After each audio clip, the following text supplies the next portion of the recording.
No. Okay. So, Leslie. I know one thing at a time, huh? My goodness. There you go. Go. You're really terrible on this side. Go. There you go.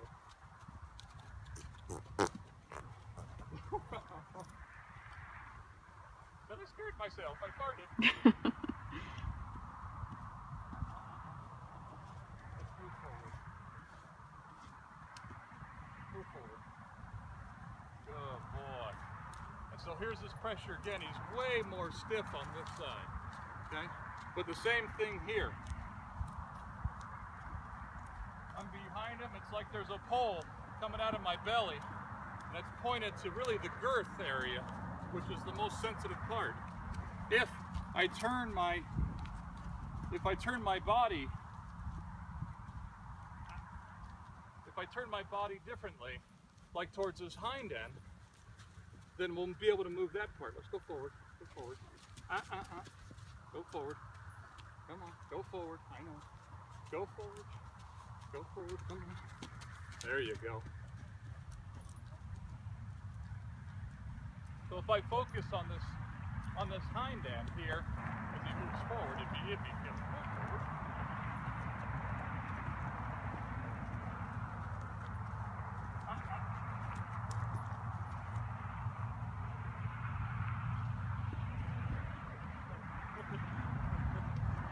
He's pretty good. He doesn't freak out. Yeah, that was good. He doesn't take off.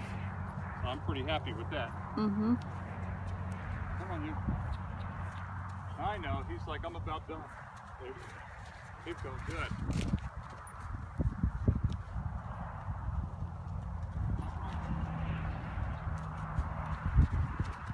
There you go. So he's super active, and that's okay. I mean, he's a baby and he doesn't know anything. There's horses out running around. It's a cool day, and he hasn't been out, and I can give all the excuses and reasons in the world. But all this work starts with the same fundamental principle, which is the first thing that I taught him in the stall when he came out, and he didn't know, which is how to give. Okay? And how to give is me standing here, applying pressure here until he gives his head. And I really want it to give. It's not necessarily lowering the head. What I'm really going after is actually the pole, because that's a much tougher muscle to get a hold of, but it seems to create the biggest understanding. So I'll ask here, okay? Good boy, okay? So I'll just ask him here to give, because that starts everything. Because once he gives there, then I can start to ask him to give a little bit here. I kind of lock my hand here, and I'll kind of wait for him to slack that rope a little bit. Slacky, come on. There you go, good boy. Okay, and then you pat him and let him know that he did what he's supposed to do and all that stuff. That's the beginning. That is if we're trying to write novels, that part is the understanding that lines on a page make letters. Not even that you can put them together yet. And it just advances from there. But if you don't know, if you don't know that lines on this page make a letter, which you can form into words later on, then you can't do anything. And you'll see that also when they do give, and they learn to give here, everything gets much easier. The horse calms down quickly because it's like, okay, I understand that. So even if he's here, now he's in my space a little bit, and I want him to kind of get out of there. So I can move this. Move my rope just a little bit here, and then he goes back. And he's busy playing with the rope and everything, and that happens, but that's okay. So that is the beginning of that. Okay, making sure that you've got that shoulder covered, and also that you can move the different parts of the body. It all kind of goes together. If you feel like the horse is too much in your face, and that's a problem, like I said, you start here, you increase it until he moves off, and then you decrease it, okay? And then you can go up immediately and kind of pet him so you kind of know, so he kind of knows. Now he's starting to learn, because now I can go up to him, pet him, and I can back off, and he doesn't necessarily follow me. I want him to follow me when I want him to follow me, not otherwise. Back off again. Be a little harder. There you go. Then I'll go up to him, pet him. Then I'll let him be there. Okay. This time I'll do it differently. I'll back him a little bit. I'll go up and pet him. And now he can kind of follow me. Okay? That's the big difference here. And stay where he's supposed to. He's got to know the difference between following me and the fact that my back is turned with lack of pressure. It's why when people lunge horses, I don't like this kind of BS that they do where they put the rope behind the back and the horse is over here. If you have your eyes on the horse, you're not in contact with the horse, especially at this level. Maybe at other levels, maybe you can get away with it, but why get away with it?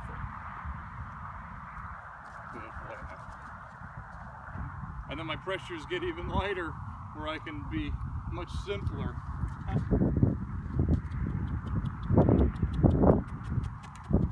Good boy.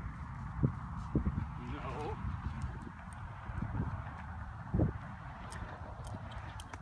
Oops, sorry, buddy.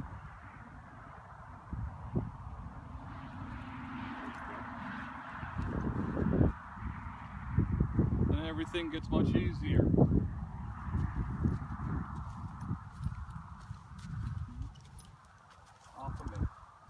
That's the big thing when you do your rope, not to go... That's loud, that's loud.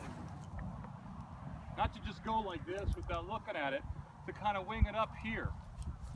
So if you don't have like a decent quality rope with a little bit of nice weight to it that moves nice, get one, okay? There's a million guys that do that, and you know, any of the big name guys, like Clinton Anderson or whoever, don't usually use crappy rope because they're sensitive to it. You want something that's going to be able to swing nice. If you're going to use this rope, you want to make sure that you can use it right. Okay? That's got to mean something to him. Up, up, up. Okay? Because right now, this rope represents a pressure. It's an extension of my arm. So I'll sit here and I'll ask him to kind of define this just a little bit. I'll go a little bit further since I can, where I'm just going to spin this. Now he's going to move around. He's going to move around because he doesn't quite understand it. But the fact is, there's part of this that's missing.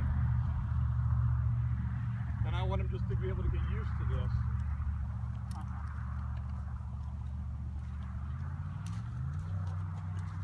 The difference is, so I'm kind of desensitizing him right now to this bad stuff, where I can actually have him kind of follow me a little bit with this, but still keep him in control.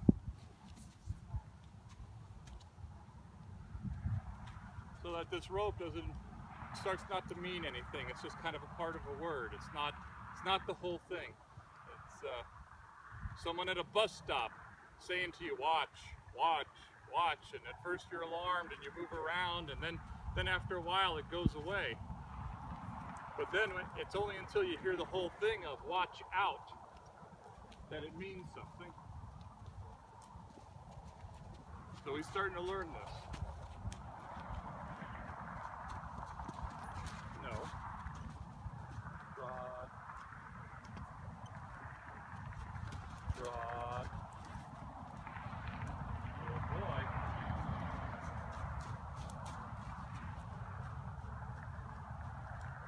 Walk.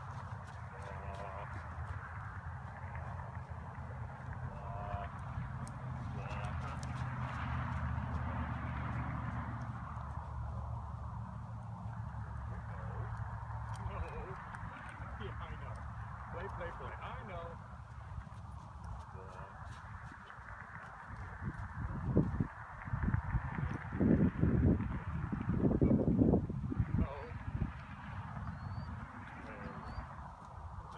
That's a good one.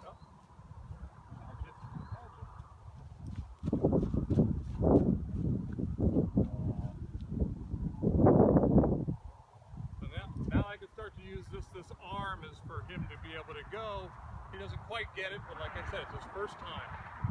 So I'm not upset with that. Okay, hope that helps. Good.